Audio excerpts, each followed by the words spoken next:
June 20th, 2017, Siegen, Germany. 6:47 a.m. German federal police kick down a door.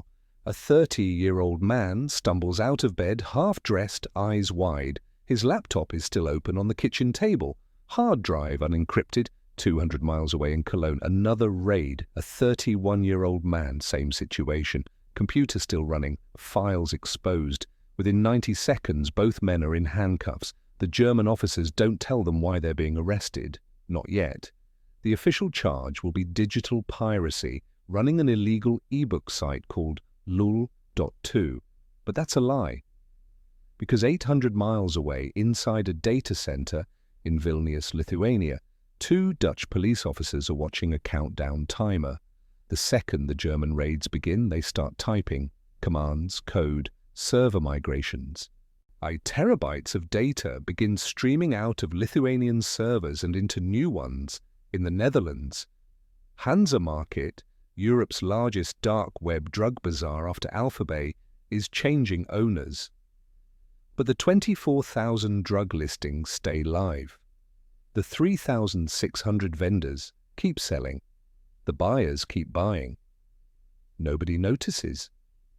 Because for the next 27 days, every time a drug dealer logs into Hansa Market, they won't be talking to criminals. They'll be talking to cops, and every password, every delivery address, every unencrypted message captured. Over 42,000 users compromised, 10,000 foreign delivery addresses logged and sent to Europol, 500 Dutch addresses intercepted before packages could arrive. The Dutch police will moderate disputes. They'll update listings, and they'll respond to customer service complaints faster than the real admins ever did. The quality really went up, one investigator will later say. Everyone was very satisfied with the level of service they got. 1,000 illegal drug transactions every single day, all under police supervision. And when the world finally learns the truth on July 20th, 2017, it will send shock waves through the entire dark web. This is Operation Bayonet, the most sophisticated undercover sting in dark web history, and it begins not with an arrest, but with a security researcher who noticed something strange. Before we continue, kindly comment below where you are watching from and the time you are seeing this video. Fall 2016, Netherlands.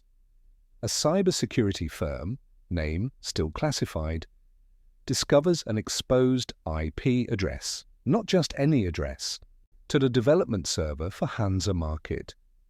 The researchers had been scanning the internet, mapping infrastructure, hunting for vulnerabilities, and they found one. Hansa's live marketplace, the one handling thousands of daily transactions, was protected by Tor, the anonymity network that routes traffic through layers of encrypted relays. Completely invisible. But the development server, the version where Hansa's administrators tested new features before deploying them to the live site, had somehow been left exposed. No Tor protection, just a raw IP address pointing to a data center in the Netherlands. The security firm contacted Dutch authorities. The tip landed on the desk of Marinus Bokelo and Gert Ras, officers with the Netherlands National High-Tech Crime Unit. They moved fast. Within days, they'd contacted the hosting company. It obtained legal access to the data center and installed network monitoring equipment directly on the server.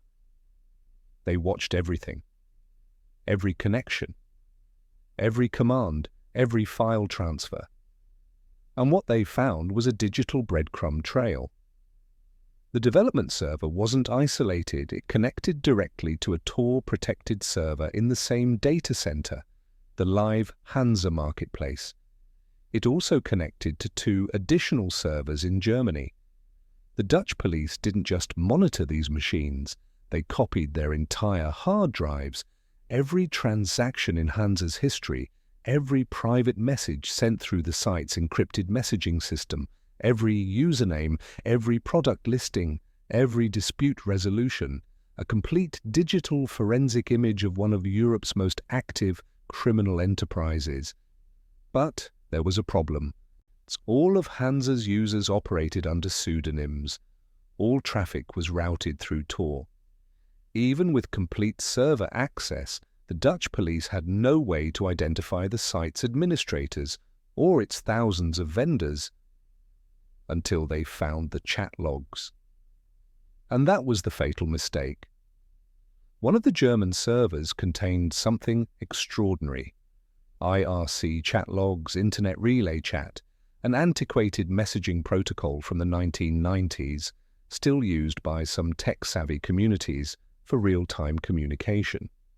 The logs stretched back years, and buried inside them were the full names of Hansa's 2 administrators. Not usernames, real names. For one of them, the logs also contained his home address. It was the kind of operational security failure that shouldn't exist in a multi-million-dollar criminal enterprise. But it did. And the Dutch police now had 2 German citizens, both in their early 30s, both living across the border. One in Siegen, one in Cologne. But before the Dutch could request extradition, they discovered something else. The 2 men were already on German law enforcement's radar, not for drug trafficking, for running Lul.2, a piracy site selling stolen e-books and audiobooks. Gert Rass saw an opportunity. "We came up with this plan to take over," he later explained. "We could use that arrest. We had to get rid of the real administrators to become the administrators ourselves." The plan was audacious. German police would arrest the 2 men under the cover of the e-book piracy investigation.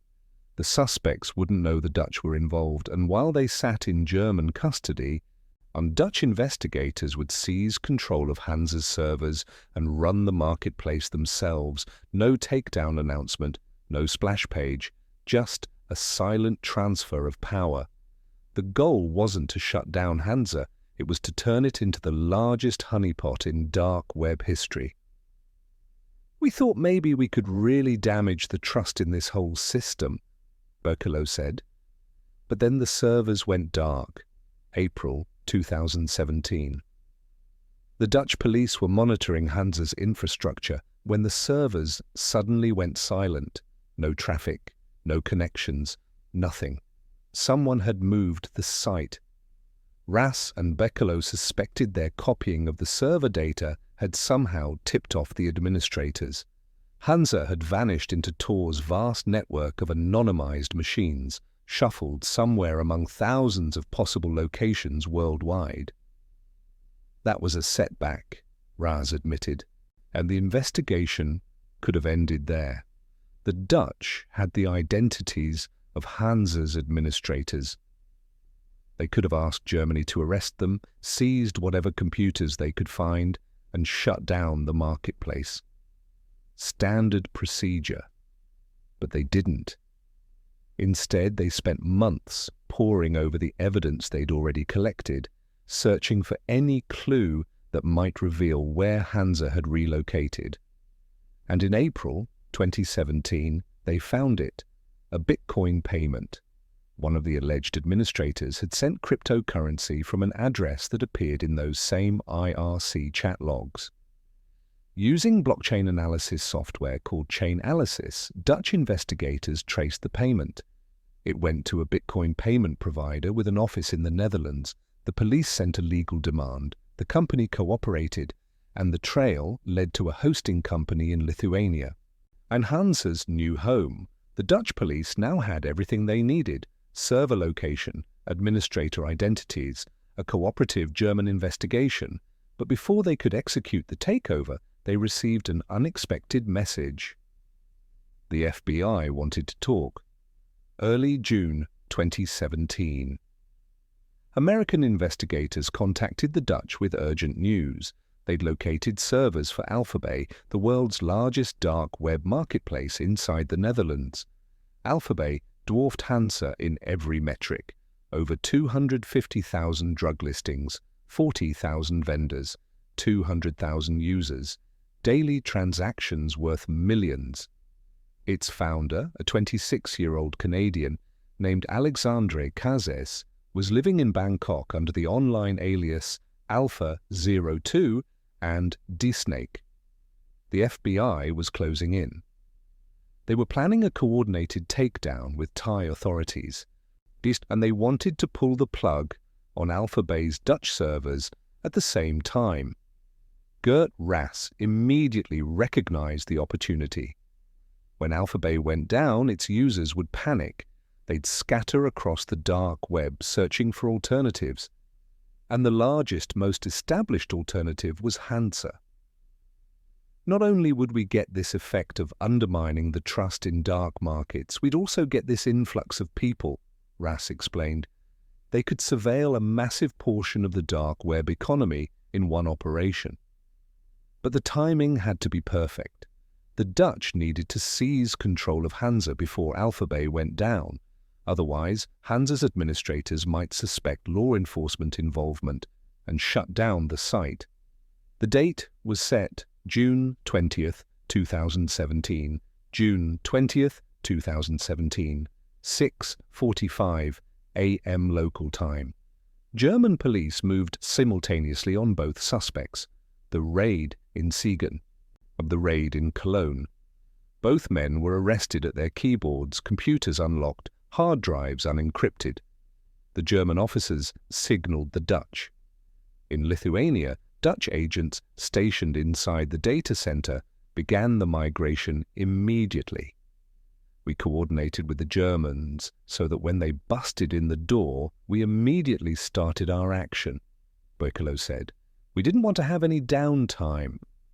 Hansa's entire infrastructure, databases, user accounts, transaction records, messaging systems, was transferred from Lithuanian servers to Dutch-controlled servers in the Netherlands. The migration took 72 hours. During that time, German interrogators extracted critical information from the two arrested administrators, account credentials, access to TOCs, and the peer-to-peer encrypted chat system they used to communicate with Hansa's 4 volunteer moderators. Security protocols. The Dutch studied years of chat logs between the administrators and their moderators. They learned speech patterns, response times, decision-making processes, how disputes were handled, how vendors were approved, how problems were solved. By June 23rd, the migration was complete. Hansa Market was fully operational under Dutch police control. Not a single user noticed, not even the 4 moderators who interacted with the administrators daily.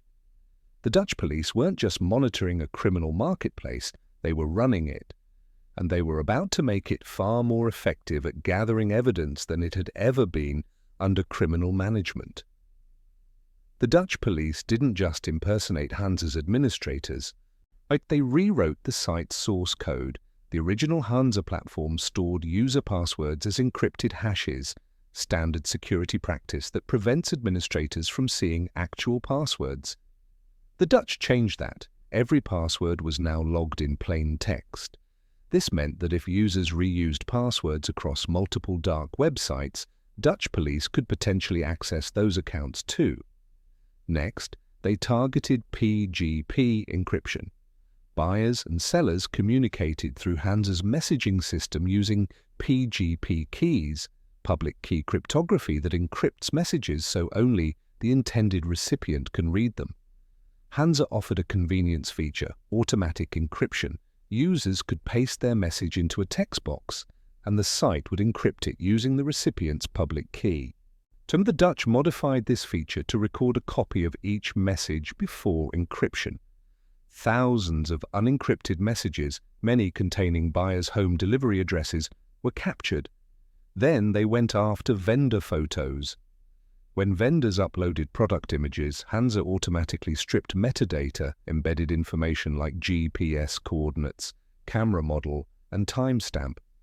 The Dutch altered the metadata removal tool. It still stripped the data from photos visible to users.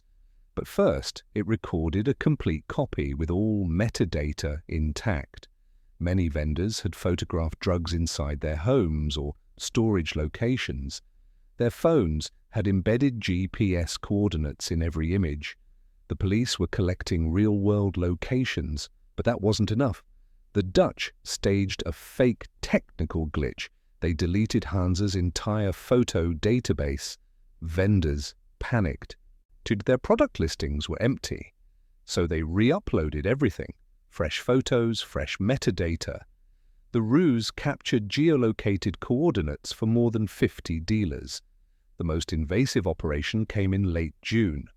Hansa offered vendors a backup key file, a text document designed to help them recover Bitcoin sent to them after 90 days, even if the site went offline. It was a simple .txt file.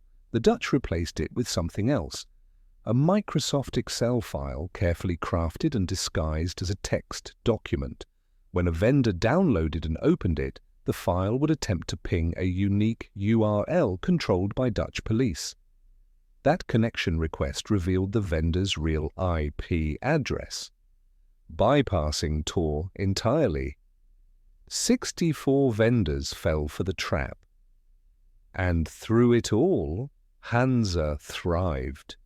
The undercover agents had studied the real administrators so thoroughly that they could impersonate them convincingly.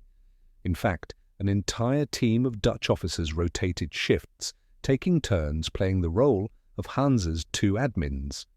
When disputes between buyers and sellers escalated beyond what moderators could handle, undercover officers resolved them faster and more efficiently than the real administrators ever had. User satisfaction actually increased.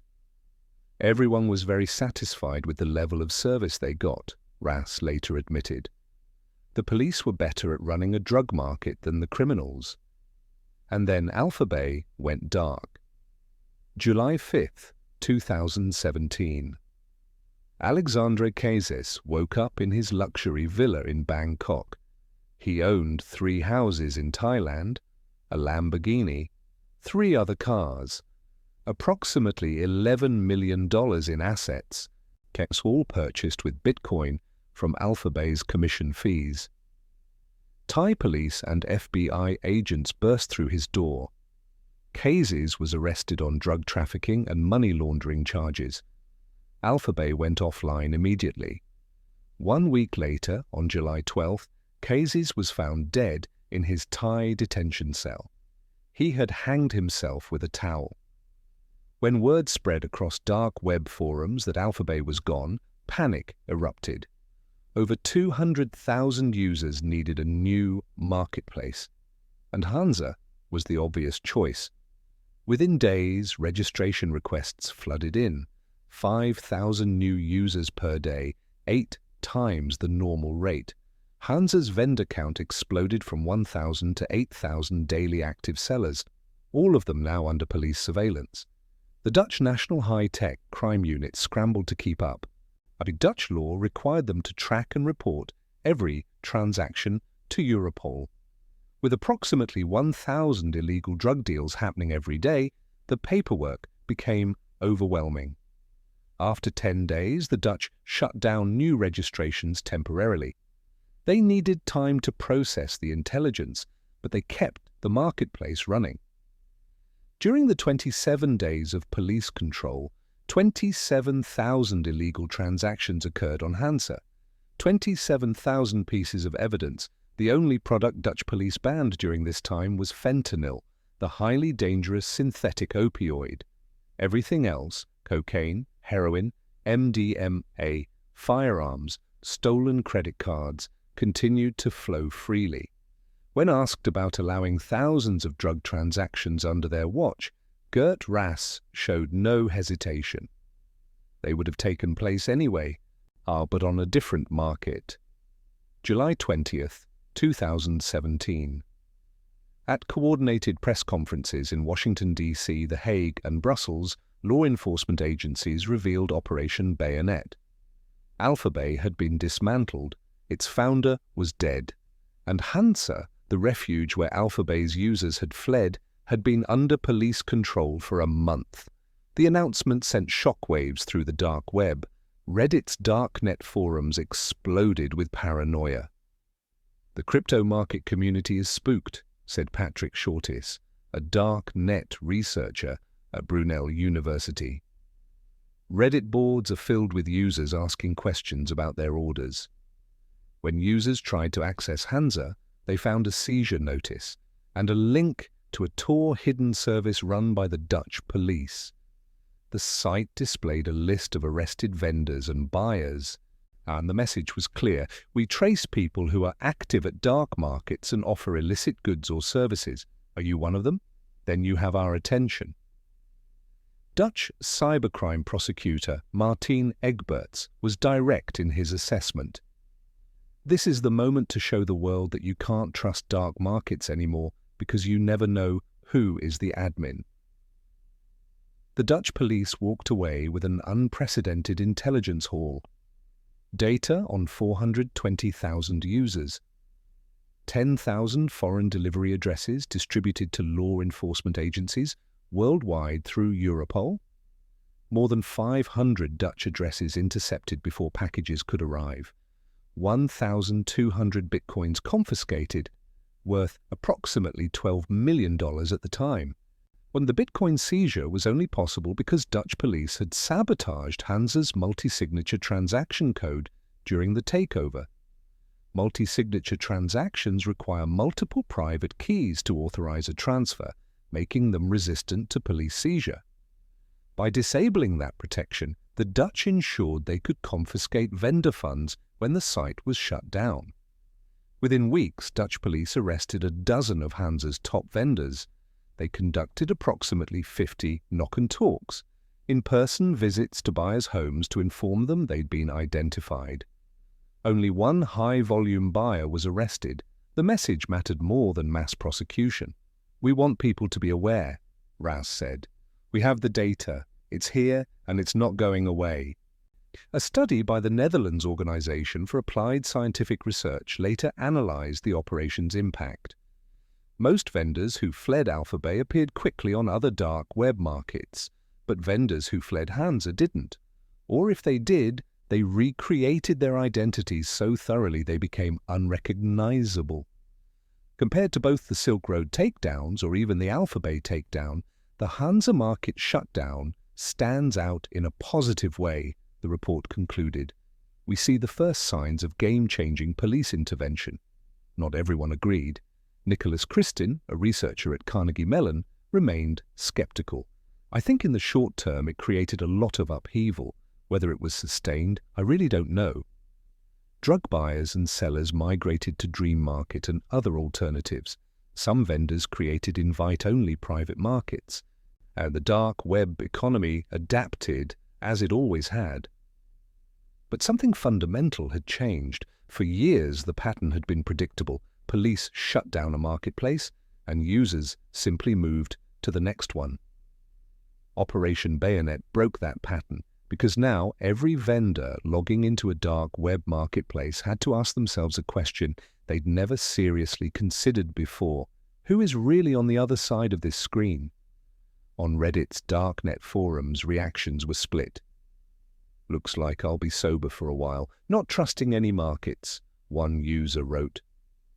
But others remained defiant. "Things will stabilize, they always do. The great game of whack-a-mole never ends." The two German administrators were prosecuted under German law. Their identities remained sealed, protected by German legal standards that shield defendants' names until trial. The four volunteer moderators who unknowingly worked under police supervision were never charged. They had no idea their admins had been replaced. Alexandra Kayse's widow remained in Thailand. She was questioned but not charged. The $11 million in seized assets were never returned. As of 2020, hundreds of investigations spawned by Operation Bayonet remained active worldwide. The 42,000 users whose data was captured continue to face potential prosecution.